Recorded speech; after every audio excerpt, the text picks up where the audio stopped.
আসসালামু আলাইকুম। আজকে আমরা শিখব মাত্র দুইটা স্টেপ মেনটেন করে কিভাবে দশমিক সংখ্যা পদ্ধতি থেকে যে কোনো সংখ্যা পদ্ধতিকে সংখ্যাটিকে রূপান্তর করা যায়।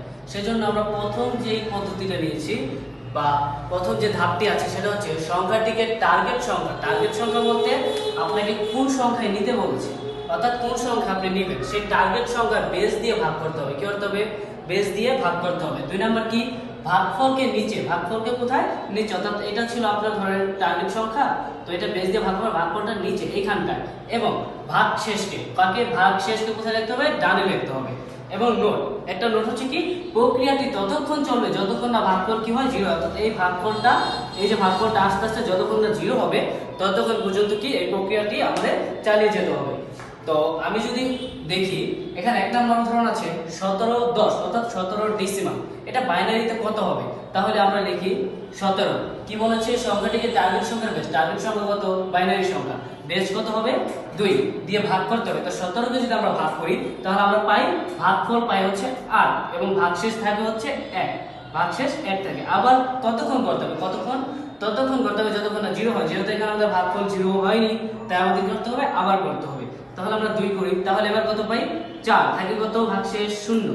এবার যদি 2 করি থাকে কত? 2 থাকে কত? 0। এবার যদি 2 করি থাকে হচ্ছে 1 থাকে কত? 0। অর্থাৎ কি পরিশেষে গিয়ে কি হয়ে যাবে? ভাগফল 0 এবং এখান থেকে যে ভাগশেষ কত হয়ে যায়? 1। যেহেতু 0 এসে পড়েছে তার মানে আর ভাগ করার দরকার নেই। তাহলে আমরা যদি লিখি তাহলে আমরা কি পাই? এখানে 1710 সমান 1 0 0 0 1 0 0 0 1 1 0 0 0 1। এবার যদি আমরা পরের উদাহরণটা দেখি, কি আছে? 2510 অক্টালে কত হবে? 25 অক্টালে কত হবে? আচ্ছা, কি বলছে? অক্টাল মানে কত? বেস কত বা টার্গেট সংখ্যার বেস কত? 8। তাহলে আমরা 8 দিয়ে ভাগ করি। আমরা কি জানি 3 8 24, তার মানে এখানে 3 বার, ভাগফল কত? 3 এবং 24 হওয়ার পর ভাগশেষ কত থেকে যায়? 1। তাহলে এবার যদি, যেহেতু আমাদের এখানে শূন্য হয়নি, ভাগফল কি যতক্ষণ শূন্য না হয় ততক্ষণ আমাদের চালিয়ে যেতে হবে। যেহেতু শূন্য হয়নি তাই আমরা আবার ভাগ করব, থাকে কত? 3। এবার যদি আমরা এভাবে লিখি তাহলে এখানে কি লিখতে পারি? 31। কত লিখতে পারি? 31। একইভাবে যদি আমরা শেষেরটা দেখি, শেষেরটা ডেসিমালে দেওয়া আছে কত?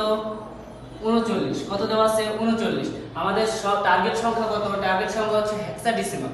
কি সংখ্যা? হেক্সাডেসিমাল। যেহেতু আমাদের এখানে হেক্সাডেসিমাল আছে, ভাগ দিতে হবে কত দিয়ে? হেক্সাডেসিমাল দিয়ে।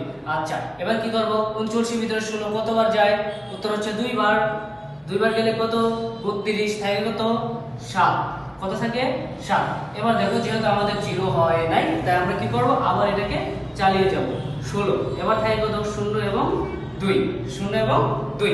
যদি আমরা এভাবে লিখি তাহলে কি হয়? 27। তাহলে 27।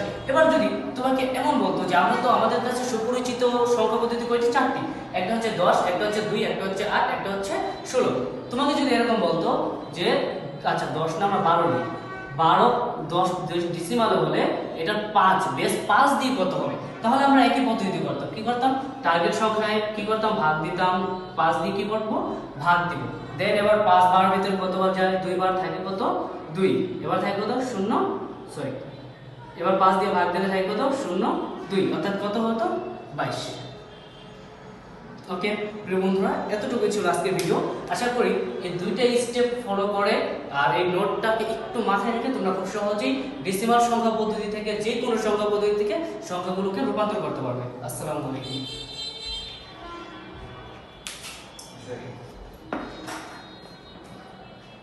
আল্লাহ, টার্গেট সংখ্যা বন্ধ করছো?